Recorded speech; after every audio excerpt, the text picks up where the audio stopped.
Sushruta for NEET is now available on the Google Play Store. Try it out for free.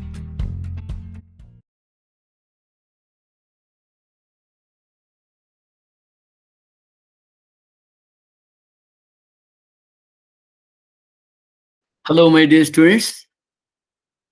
I am Professor G.K. Bhatt, taking biology classes for jnanmarga.in. Hearty welcome to our biology classes. Dear students, in the last class, we have started the study of the structure of the skeletal muscle fiber. Each skeletal muscle is made up of a number of muscle bundles or fascicles held together by a common collagenous connective tissue layer called fascia. This is what you have, fascia. Inside the fascia is also known as epimysium. Inside the fascia, you do come across many muscle bundles, which are called the perimysium or fasciculi. Perimysium fasciculus, perimysia fasciculi. Each fascicule or perimysium contains a number of endomysium. Endomysium surrounds each and every muscle fiber. Each muscle bundle contains a number of muscle fibers. Each muscle fiber is lined by a plasma membrane. The plasma membrane of the muscle fiber is known as a sarcolemma, and the cytoplasm present inside is known as sarcoplasm.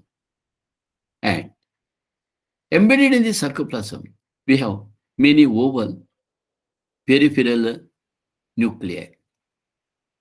A skeletal muscle fiber is actually a syncytium. That means a protoplasmic mass containing many nuclei. The endoplasmic reticulum of the skeletal muscle fiber is called sarcoplasmic reticulum. Sarcoplasmic reticulum is the storehouse for the calcium ions. Calcium ions are the key for the muscle contraction. Each of the muscle fiber is formed of a large number, of parallel arranged filaments called myofilaments or myofibrils. Each myofibril has alternate dark and light bands on it.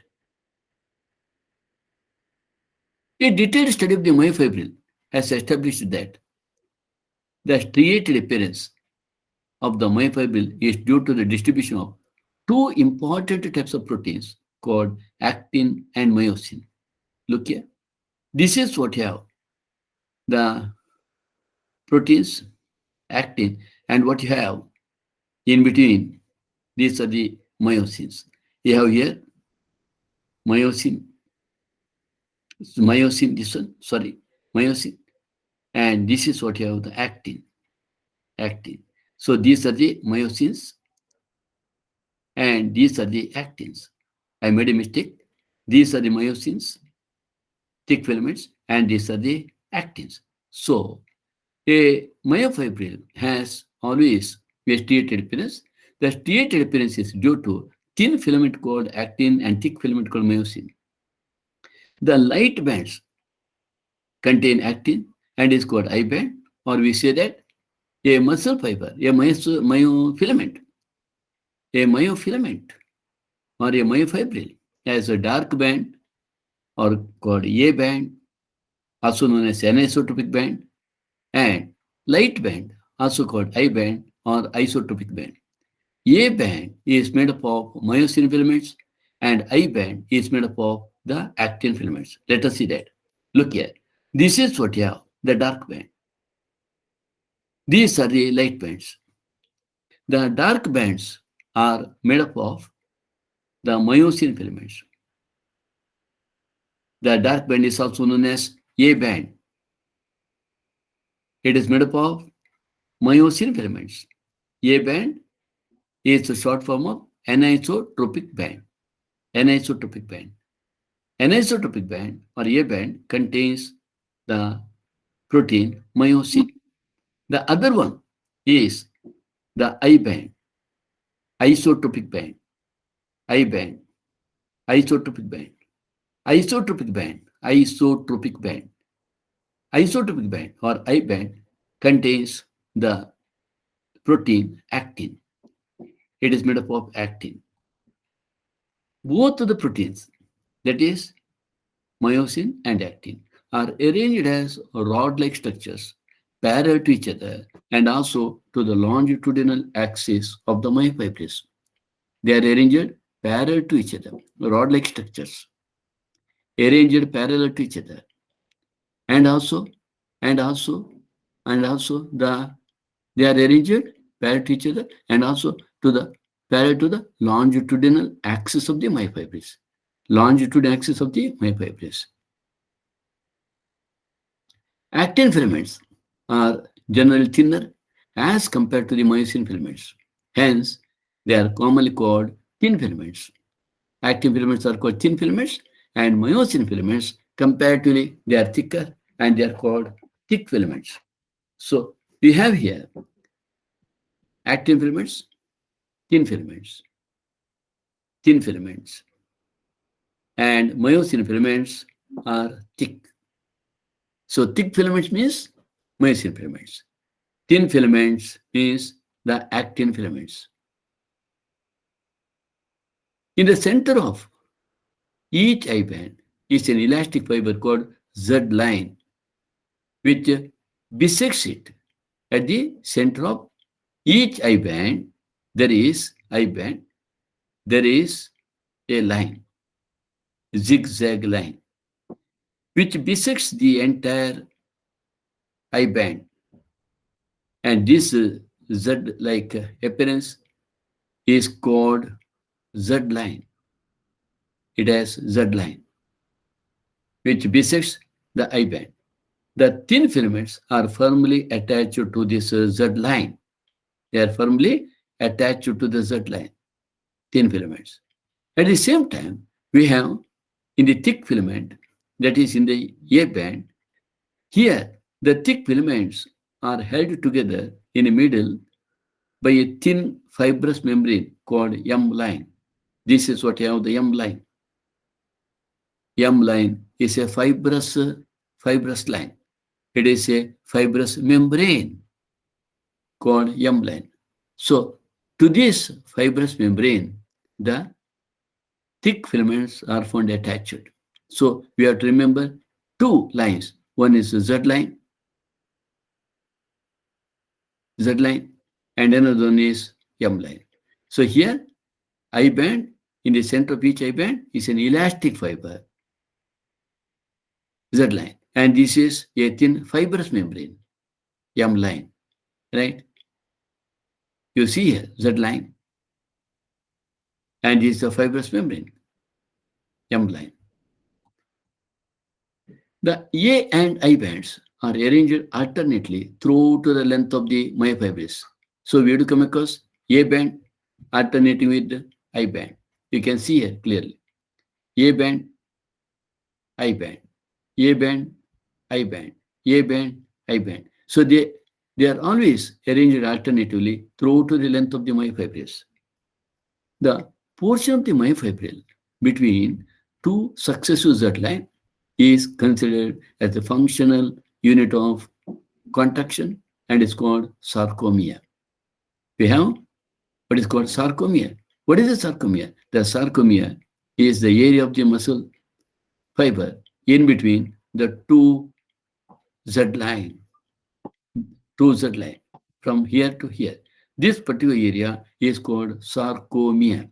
The portion of the myofibril between two successive Z line is called sarcomere. It is a functional unit of the contraction of the muscle fiber. In the resting state, the edges of thin filaments on either side of the thick filaments partially overlap the free ends of the thick filament, leaving the central part of the thick filament. And this central part where the thin filament is not overlapping the thick filament is called H zone. So you see here, this is what the thin filament. The thin filament partially overlaps the thick filament. This thin filament partially overlaps the thick filament.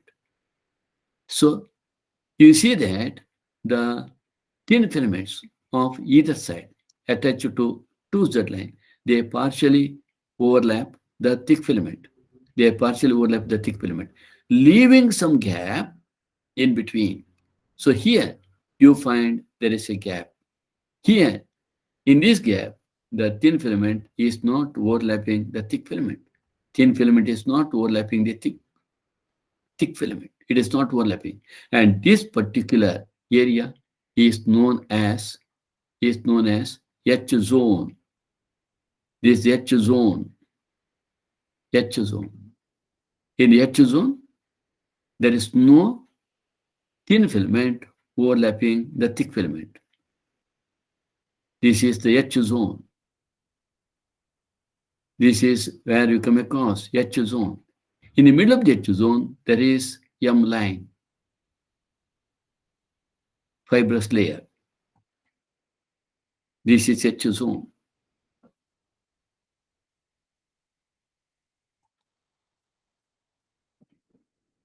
You can see when you take this section of this much fiber, you can see very clearly that in the two of these sides, that is in the I band area, isotopic band area, you would come across only thin filaments. In the H zone area, you come across only thick filaments.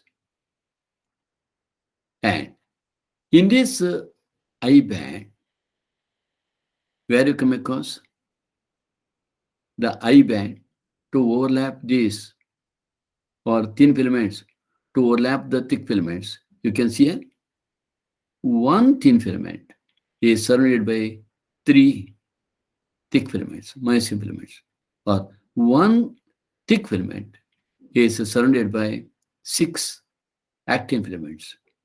One thin filament or actin filament is surrounded by three thick filaments or myosin filaments. One myosin filament is surrounded by six thin filaments. This is what you see, thick filament overlapped by thin filaments partially, leaving the gap in between called H zone. In the middle of the H zone, you come across M line, a fibrous membrane to which the myosin filaments are attached. In the I band, you come across Z line. Attached to the Z line, there are thin filaments. The area from one Z line to another Z line, this is known as sarcomere, functional unit of muscle contraction.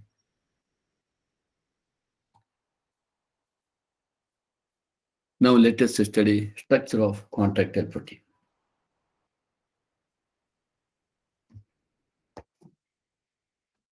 Each thin filament, this is what you see, the thin filament. Each thin filament or actin filament is made of two F filaments. This is one F filament. This is another F filament. There are two F filaments. Each thin filament, say actin filament, is made up of two F filaments. Two F filaments or two F actins.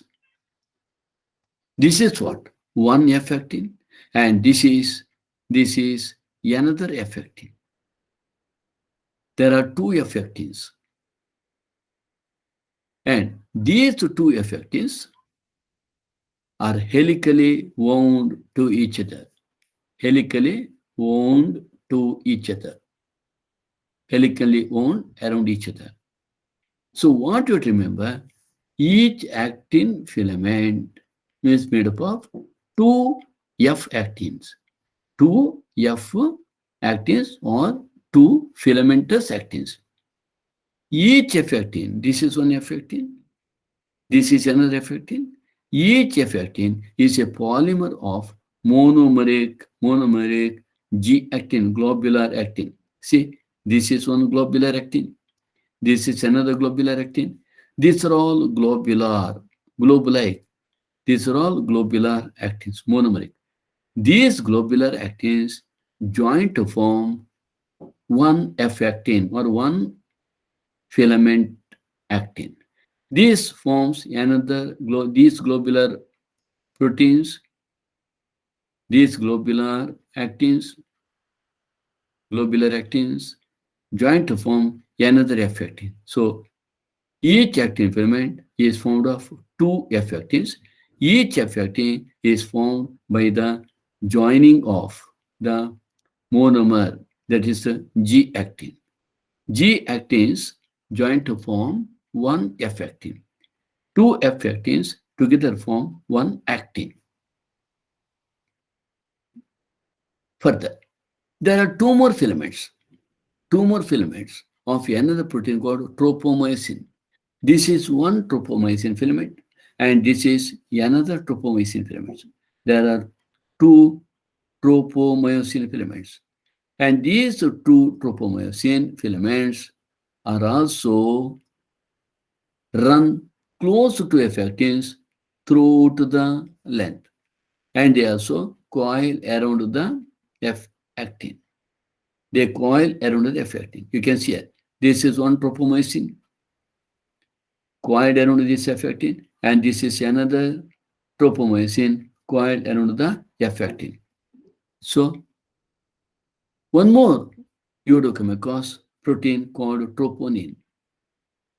A complex protein, this is one complex protein. A complex protein called troponin is distributed at regular intervals on the tropomyosin. See, this is the tropomyosin. You have one molecule here. You have another complex protein here. One more here. So this is what you have troponin, situated at regular intervals on tropomyosin. So now it has become very clear to us that a thin filament, even though it is called actin filament, it is made up of three proteins. One actin filament, there is actin filament and myosin filament. We say that it is made of actin protein and the myosin protein. In fact, the actin protein not only contains actin, it contains tropomyosin, it also contains troponin. A thin filament is formed of three of the proteins: actin, tropomyosin, and troponin. Now let us see what is the importance of this troponin. In the resting state, that is, when a muscle fiber is not contracting, in a resting state, a subunit of troponin has subunits, a subunit of troponin masks the active binding site for myosin on the actin filament. Please remember, in the resting state, a subunit of troponin masks the active binding sites for myosin on the actin filaments. We do come across, when you look into the myosin, you will understand very clearly that there is a binding site on the myosin for actin. Let us see that. So, in the resting state, a subunit of troponin masks the active binding site for myosin on the actin filaments. Okay, look here. This is what one myosin filament you have. In this myosin filament, you can see this myosin filament. This is the actin binding site of this myosin filament. There are two myosin filaments here. This is the actin binding site. And this actin binding site of the myosin filament is masked from coming in contact with the actin by the component of troponin. The one of the component troponin, it is said a subunit of the troponin, masks the active binding site, of the myosin by coming in contact with that of actin. It masks the binding site of the myosin, actin binding site of myosin with that of the globular protein of the F actin. This is an ultrastructure of the myosin filament and the thin filament. You can see here, this is what a thick myosin filament, the entire filament. It is a bundle having a number of myosin filament here, right? So here we have, this is a myosin filament bundle with hundreds of myosin proteins. And this is what you have, the actin filament with the actin. Then you have tropomyosin. This is what you have, tropomyosin. And this is a troponin with its components, troponin. Each myosin or thick filament is also a polymerized protein. Each myosin, that is thick filament. Each myosin filament, each myosin thick filament, or each myosin filament is made up of hundreds of the proteins, polymerized protein it is. Many monomeric proteins called meromyosins constitute one thick filament. One myosin thick filament is made up of a number of monomeric proteins called meromyosins. Look here. This is what you see here. This is one meromycin. I shall just touch the head. This is one meromycin. This is another one. You have third one, fourth one, like that. Each of these, whatever you see, this filament like this, each of these is one meromycin. There are many such meromycins together form one thick myosin filament. So here, in this diagram, this is one meromycin. This is another meromycin. Sorry, this is another meromycin, right? So many such meromycins join to form one thick myosin filament. Many monomeric proteins called meromyosins. Monomeric means a single. Many such a single protein called meromyosins constitute one thick filament, right? This is one meromycin. This is another meromycin. We shall now study the detailed structure of these meromycins. Detailed structure of the meromycins, right? Each meromycin has two important parts. One is globular head with a short arm. This is a short arm. Globular head with a short arm and a tail. This is the tail. So each meromycin has a globular head with a short arm and a tail. The globular head is called heavy meromycin. It is called heavy meromycin. Globular head along with the short arm is called heavy meromycin, HMM, and the tail is called light meromycin. You can see it, light meromycin, tail. Therefore, each meromycin has a head part along with the arm and a tail part. Head part, globular head part with a short arm is called heavy meromycin or HMM. And the tail part is called light meromycin or LMM. You are supposed to remember the full form of HMM and LMM. And also you should remember that HMM includes head and short arm. Together form HMM. And LMM includes only the tail part. HMM component. This is HMM component.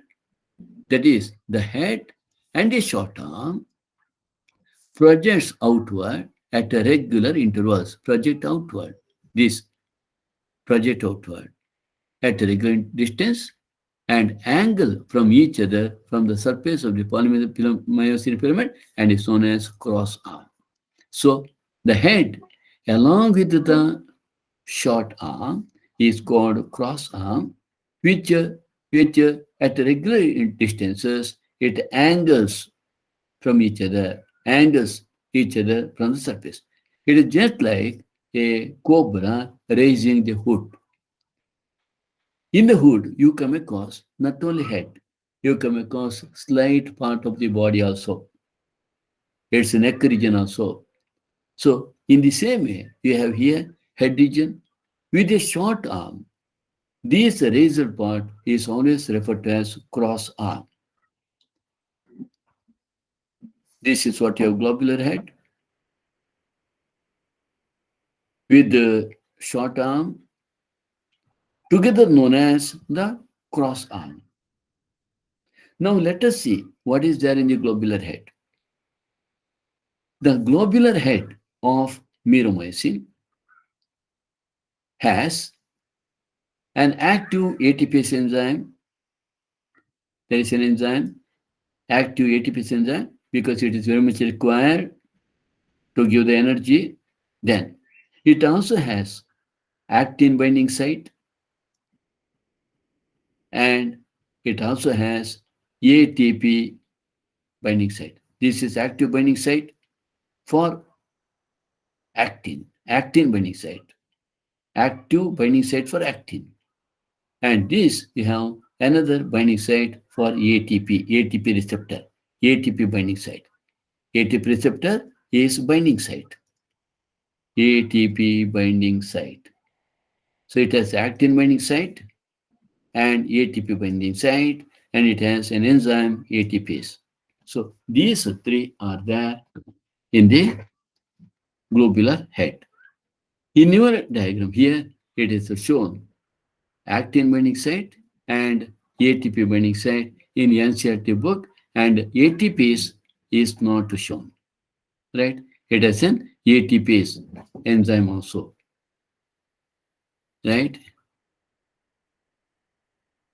Now, with this knowledge with regard to the structure of the muscle fiber,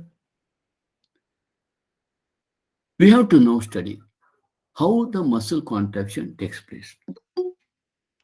But prior to that, let us just recall there are two types of proteins, actin and myosin.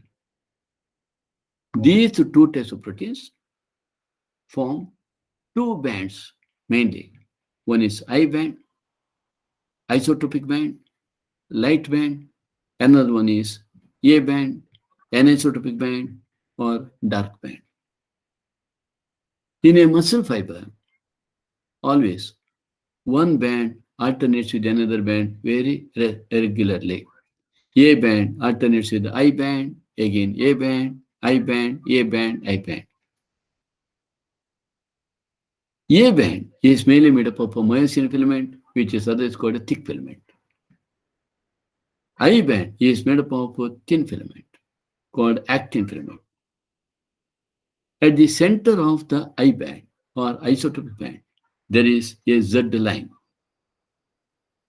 Attached to the Z line, there are actin filaments. In the A band, there is a midline called M line. Attached to the M line, there are dark bands.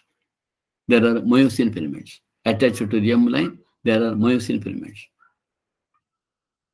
The thin filaments alternate with the thick filaments. The area between one Z line to another Z line is known as the sarcomere. In this sarcomere, we see that the myosin filaments are regularly alternated with the actin filaments. At the middle region, the actin filaments do partially cover. In the sarcomere, the actin filaments partially cover the myosin filaments, leaving a gap in the middle. And this gap, where the actin filaments are not covering the myosin filaments, is known as H zone. H zone. So this is what you have studied. Actin filament is actually made up of the actin from F filaments. Each F actin filament is made up of globular proteins. These two globular proteins, these globular proteins join to form one F actin filament. There are two such F actin filaments which are coiled around each other. In addition to these actin filaments, there are tropomyosin filaments which also occur in two, which surrounds or which coils around the F actins. In addition to this, situated at regular intervals on the tropomyosin, we have troponin. These troponin are present at regular intervals on the tropomyosin. Whenever the muscle is attached, the troponin masks the actin binding site of the myosin. A myosin is a polymer of many meromyosins. Each meromyosin has a globular head part and a tail part. A globular head part is made up of actually the made up of actually the head and that of the cross arm, that of the short arm. This short arm and the head, this is what you have the head, and this is the short arm.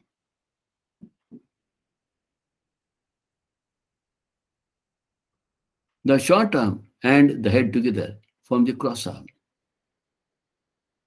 Cross arm. The head and the cross arm together known as heavy meromycin. Heavy meromycin is followed by the tail region. It is known as light meromycin. This is the arm. Together from cross arm. Right? Now let us study the mechanism of muscle contraction. Mechanism of muscle contraction is best explained by sliding filament theory. Sliding filament theory. Right? Which states that the contraction of muscle fiber takes place by the sliding of the thin filaments over the thick filaments. Thin filaments, suppose this is the thick filament, over the thick filament, the thin filaments slide. Muscle contraction is initiated by a signal sent by central nervous system via a motor neuron. So always for the muscle contraction, the signal should come from the central nervous system. A motor neuron, along with the muscle fiber, connected to it constitute a motor unit. You will find invariably connected to the muscle fiber, there will be a nerve ending. A motor neuron, you know, a motor neuron is the neuron which always carries the impulses from the central nervous system to the effector. Here, effector is muscle fiber. A motor neuron, also known as efferent neuron, a motor neuron along with the muscle fiber connect to it constitute a motor unit. This motor unit is also called neuromuscular junction or motor end plate. The junction between a motor neuron and the sarcolemma, sarcolemma is the cell membrane of the muscle fiber. The sarcolemma of the muscle fiber is called neuromuscular junction or motor end plate. Neuromuscular junction or motor end plate is the area where you come across the neuron, axon part of neuron or telodendria to be in touch with the sarcolemma of the muscle fiber. So this particular junction between the neuron and the muscle fiber is known as motor unit or it is also called neuromuscular junction or motor end plate. A motor neuron along with the muscle fiber, a motor neuron along with the muscle fiber connected to it constitute a motor unit. Let us see that. Look here. This is what a neuron end. Here we call it this axon. Axon branches, and these branches of the axon are called telodendria. They are called telodendria or telodendron. Telodendron. Telodendron ends in what is called, this is called a synaptic knob. Synaptic knob, or we also call it Bouton.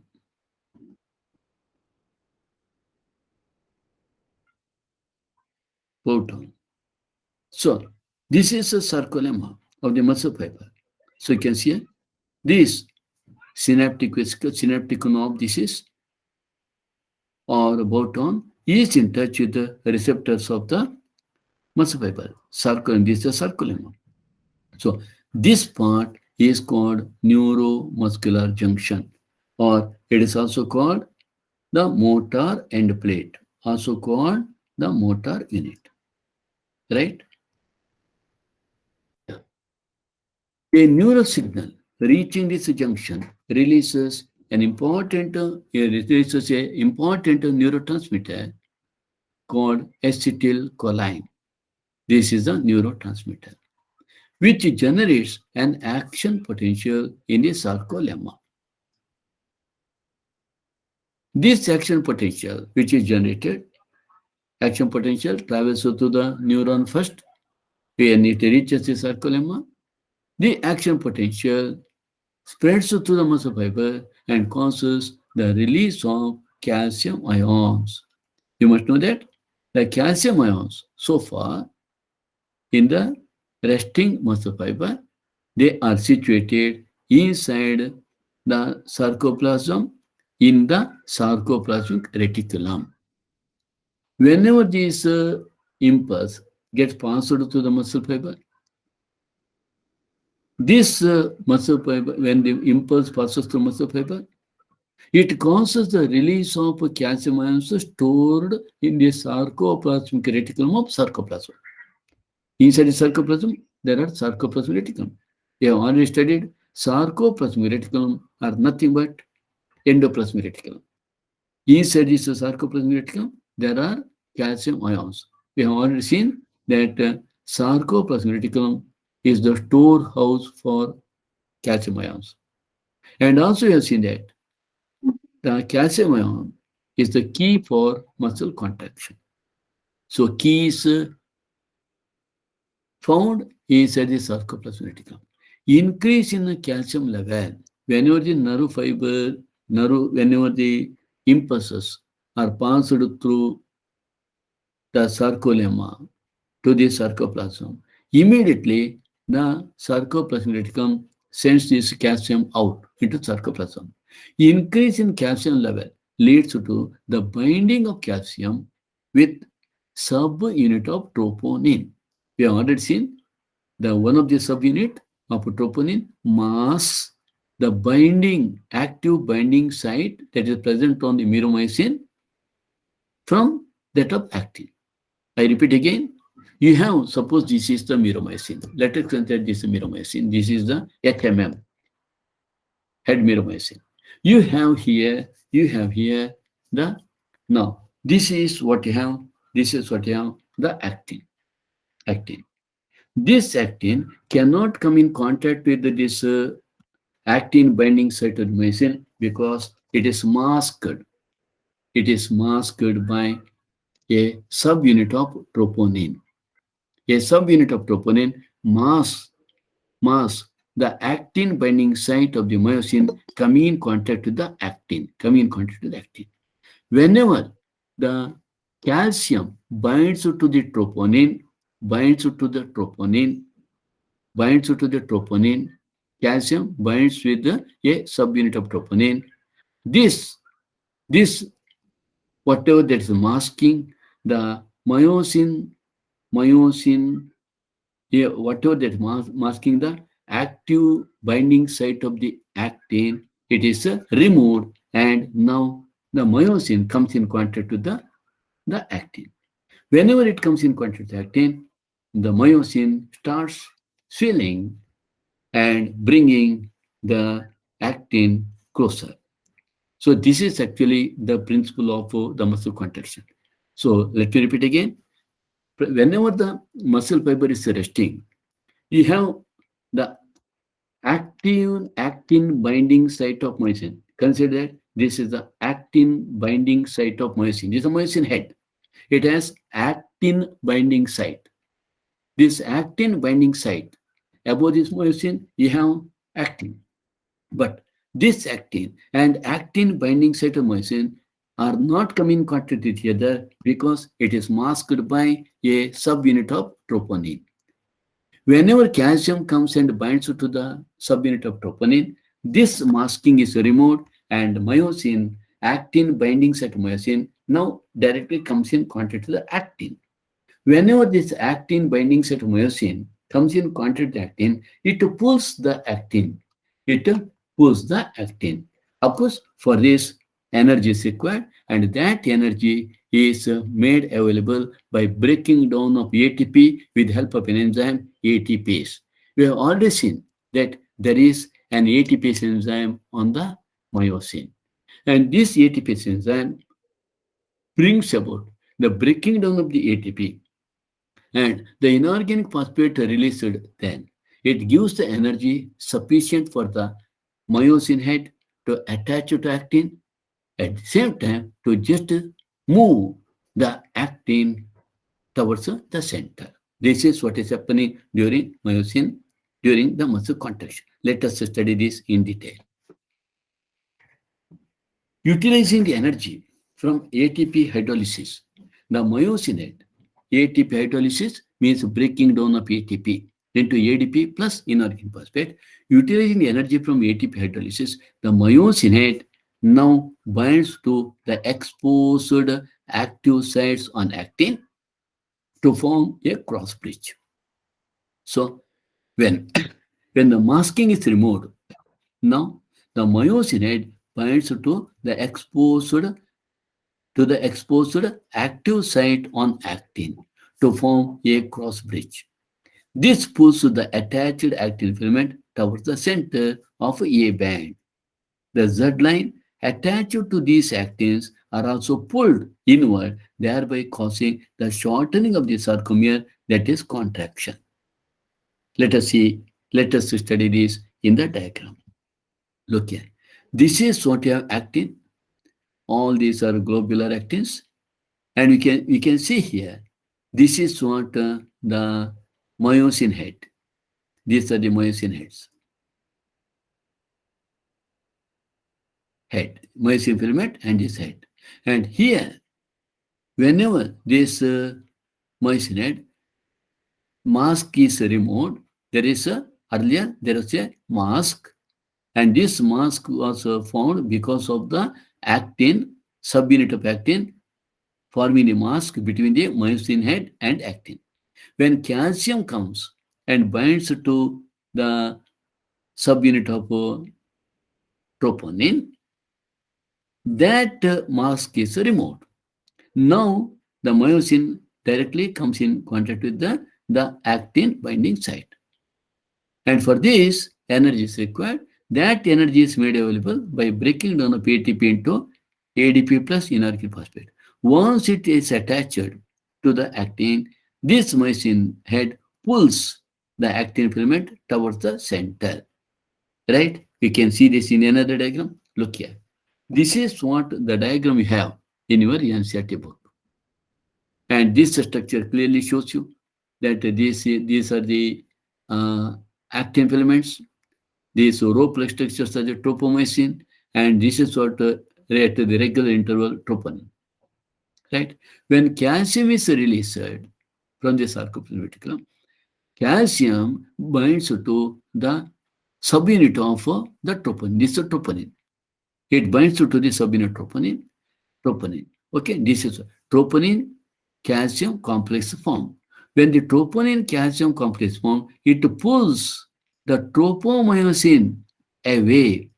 It pulls the tropomyosin away, exposing myosin binding site. Exposing myosin binding site, and now myosin binding site is ready to bind to actin. Right? Look here. This is what you have. First one, ATP is hydrolyzed when myosin head is unattached. It is not attached, unattached. ATP is hydrolyzed. ATP hydrolyzed means you will see inorganic phosphate and ADP. Now energy is made available. When the energy is made available, now we can see the cross bridge is formed. Myosin head attaches to that of the actin. And this, whatever the mask was there, it is removed the moment when calcium attaches to the troponin, the masking is removed by pulling the tropomyosin. So now actin binding site of the myosin comes in contact with the actin. So energy is available. Now what happens? ADP plus P, inorganic, are bound to myosin as myosin attaches to the actin. Now ADP plus P, ADP plus P release causes head to change position and actin filament to move. Once it is attached, the energy is utilized to move the actin filament towards the center. So once it is moved, now binding of ATP causes myosin head to return to resting position. Once it is over, again now the ATP starts binding because already one ATP got a broken unit ATP plus ADP, energy is utilized, a fresh ATP comes and attaches.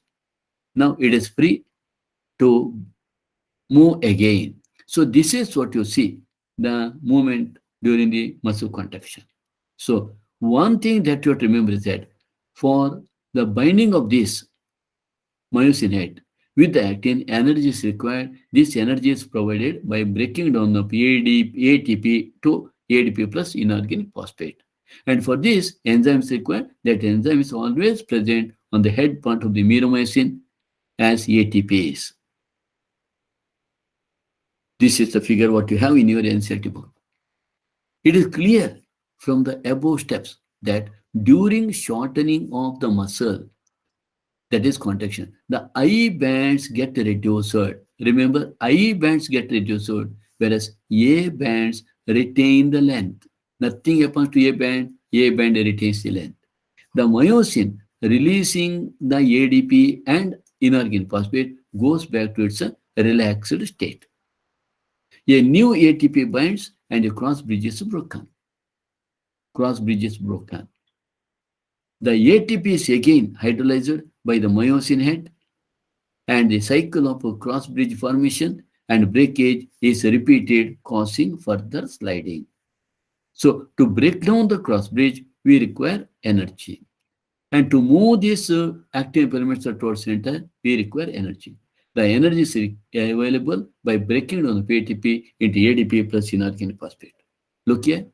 This is what stepwise muscle contraction. This is at the beginning. See the gap between this, in the gap in the H zone.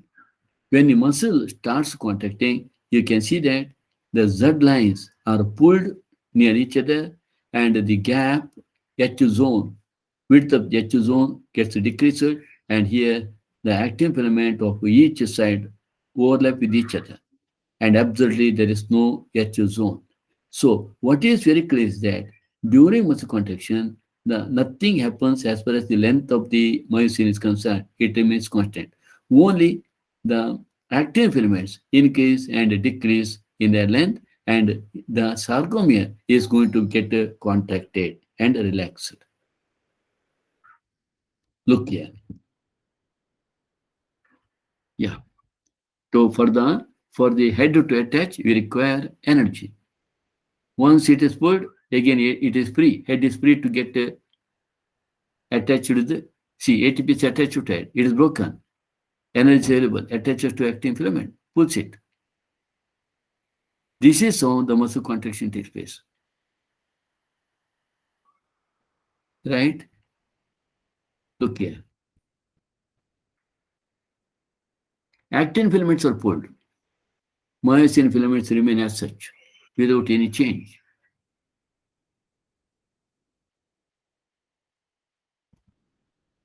Right?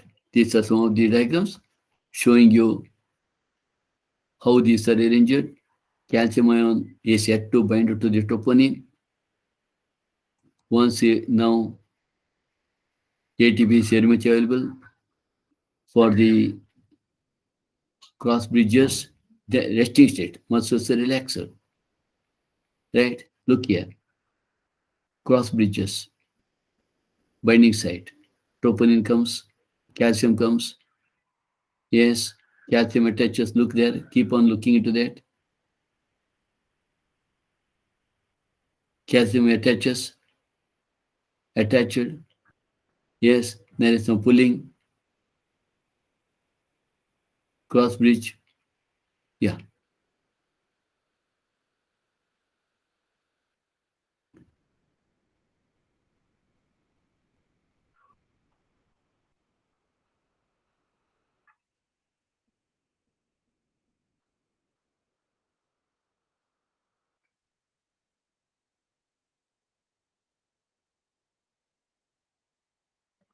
The moment, this is at the beginning. That's the moment. Resting state, muscle relaxer, calcium release from sarcoplasmic reticulum, myosin energizer, calcium isotroponin, myosinate approach. The first myosinate binds to actin, right? Second myosinate binds to actin. Like this is what is happening, right? The process continues till the calcium ions are pumped back to the sarcoplasmic cistern, resulting in the masking of actin filaments. Once calcium ions are pumped back, now again masking takes place. Masking of actin filaments, mask between actin filaments and the myosin. This causes a return of Z line back to their original position, that is relaxation. The reaction time for the muscle fibers can vary in different muscles. Repeated activation of the muscles can lead to accumulation of lactic acid. Always, if at all we work hard, we get tired. Muscles get fatigued due to anaerobic breakdown of glycogen in them, causing fatigueness.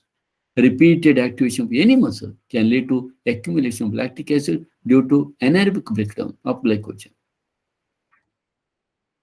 Muscle contains red-colored oxygen storing pigment called myoglobin. Always ask a question. Myoglobin is the hemoglobin present in the muscles.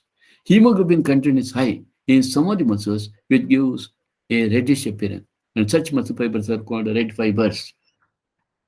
These muscles also contain plenty of mitochondria, which can utilize a large amount of oxygen stored in them for ATP production. These muscles, therefore, can also be called aerobic muscles. So there are two types of muscles, aerobic muscles and anaerobic muscles. Aerobic muscles, they have lot of mitochondria, plenty of mitochondria, which provides oxygen stored in them for ATP production.